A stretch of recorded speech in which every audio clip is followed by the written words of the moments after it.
in marketing. Just before we do anything else, I just want to do a little bit of targeting. I've got to work out who you are, really.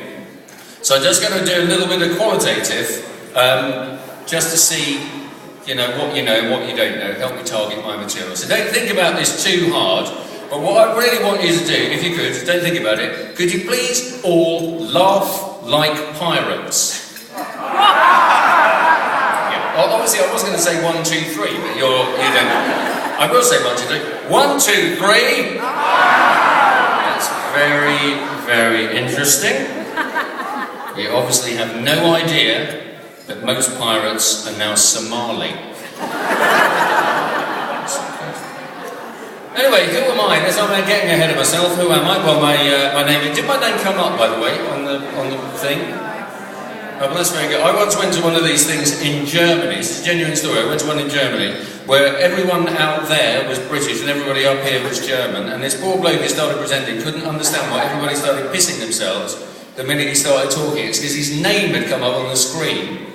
And this gentleman's name, no word of a lie, very unfortunate in this country, his name was Helmut Arseparter.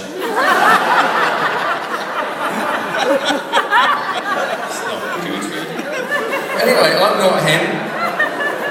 I am Hugh Dennis. What have I been in? Yeah, Mock the Week, Outnumbered, the Now Show, and The Matrix, Matrix Revolutions, yeah, Inception, Memento, The King's Speech, and Finding Nemo. Is a list of films I wasn't even considered for, the bastards. Because they said I was inappropriate, don't employ people who are, not suited to their job. For example, you wouldn't employ Kerry Katona as a financial advisor.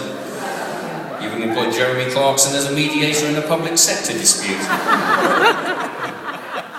Which is why your employers must be absolutely delighted that you're here, because they have obviously found the right people for the job, because you are all winners, and some of you losers. Anyway. But it's very difficult to find the right bloke for the job, right people, isn't it? I mean, Roman Abramovich, for example, what's he going to do at the end of the season? Because he's going to have to sack, what's his face, Andre Villas-Boas at Chelsea, because he hasn't won anything. And then what does he do? Because he's used every manager in the world now. So I think there's probably only one person he can turn to, actually, now. And that's a man who always wins. A man who hasn't lost for nearly 35 years. Robert Mugabe. He'll sort them out down at Stamford Bridge. You mark my words, down in a technical area, Robert Mugabe. Let's see if John Terry's got anything to say to him. Anyway, sorry, I'm rambling inappropriately. I'm giving the impression probably I've never done this kind of stuff before. I have. Yeah. I have presented awards to some of Britain's finest companies and retailers. In fact, in this very room, only last year, the big one, presented awards for Curry's sales staff. I spoke very slowly. And even then there was a problem with the payment. I did the gig in January, I got nothing till July, then I paid in 12 monthly instalments. With an APR of 24.3%. I also do a lot of public speaking. I know there are no speeches for you lot tonight, but if you are worried about public speaking, can I commend to you the words of the great Welsh orator and philosopher Owen Llandauer, who said, and I quote, Nain garach arach marach mo, kain marach arach paranpo. And I think that's as true today as it has ever been. I also do a lot of coaching of public speaking. Senior executives, I coach a lot of CEOs and CFOs, and on one occasion the head of the agricultural division, the CIEIO. It took me nearly a week to write that, so thank you very much. Anyway, why am I here? Why me? That's the big question. Well, the why me really is because I have a dark secret, and that is that I was once one of you.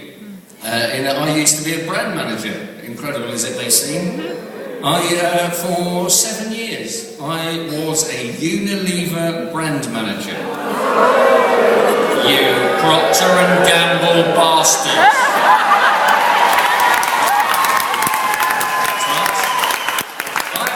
charge of UK deodorants. What deodorants have you got? I was the brand manager of Lynx.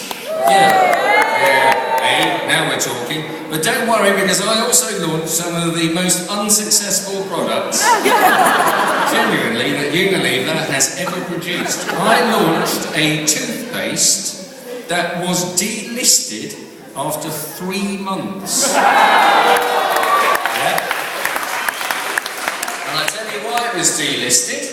Because I had approved the crappiest advertising headline in the history of advertising. It was a toothpaste. It was a range extension of a toothpaste which was very popular in Europe and relatively big here at the time, called Mentadent P, right?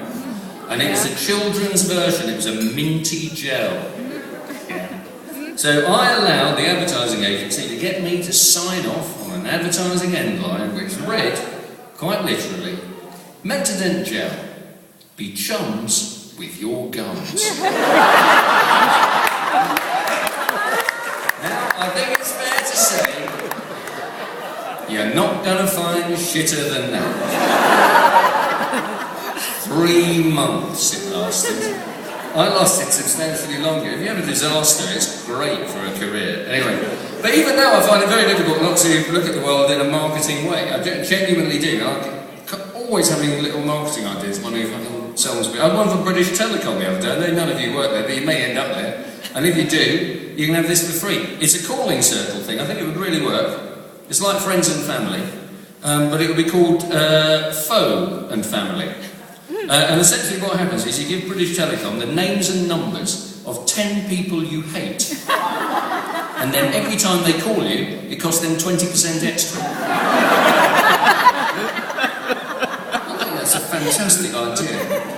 But it's so I'm delighted to be with innovative people like yourselves, because it's innovative people like yourselves developing new products that are going to get us out of the mess we're in. And we are in a bit of a mess, aren't we? I mean, Tesco, for example, have announced their worst results for 2 decades. Although, to be fair to them, they would have broken even if Anthony Warrell Thompson had paid for everything. But there is hope. There's absolutely hope, and it comes from marketing. You have to work out how you're going to sell stuff. And there are companies that are, going completely against the recession, doing very well. Ryanair, for example, are still doing very well. Although I think that's got actually nothing to do with marketing. I think that's down to the fact that people like me have realised that if you're worried about terrorism, fly Ryanair. Because no terrorist is going to fly Ryanair, aren't they? Because remember, terrorists want to go to paradise. Not 30 miles from paradise. Finish the journey on a coach. It's not there. It's not this. But it's developing new products which has enabled, which will enable us to grow again. Computers, for example, is amazing online. That's the kind of stuff, isn't it? How you sell stuff. You have to find new ways of selling stuff. So online is absolutely astonishing, isn't it? It enables supermarkets to sell things they would never have done 10 years ago. So today, for example, I discovered that Sainsbury's Financial Services, now sell the longest term mortgage in British history. You can get a 50-year mortgage with Sainsbury's. And do you know how I know that? Because their online service sent me one as the substitute for an avocado.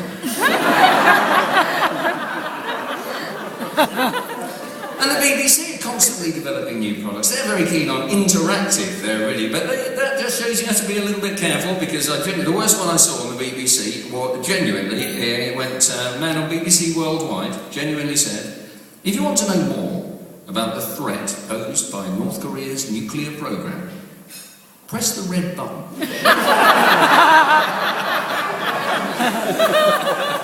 I'm not going to be doing that. It's too dangerous. Anyway, my main emotion though today, apart from delight at being back with marketeers, yay! FMCG people, yay! Our deodorant's better than yours, yes. It really is one of jealousy, because although, I was at the National Television Awards last night and that number did win an award, I myself...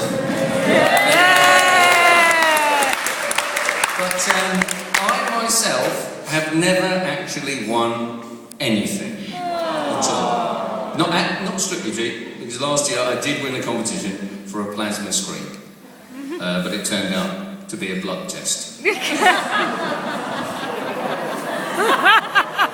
the kind of blood I have. Anyway, I'm going to get on with the awards now. What do you think? Yeah. So, to present the first set of awards, can I please ask Mike Nolan, CEO of Product of the Year, and Jane Hamilton, Consumer Editor of The Sun, to come on stage.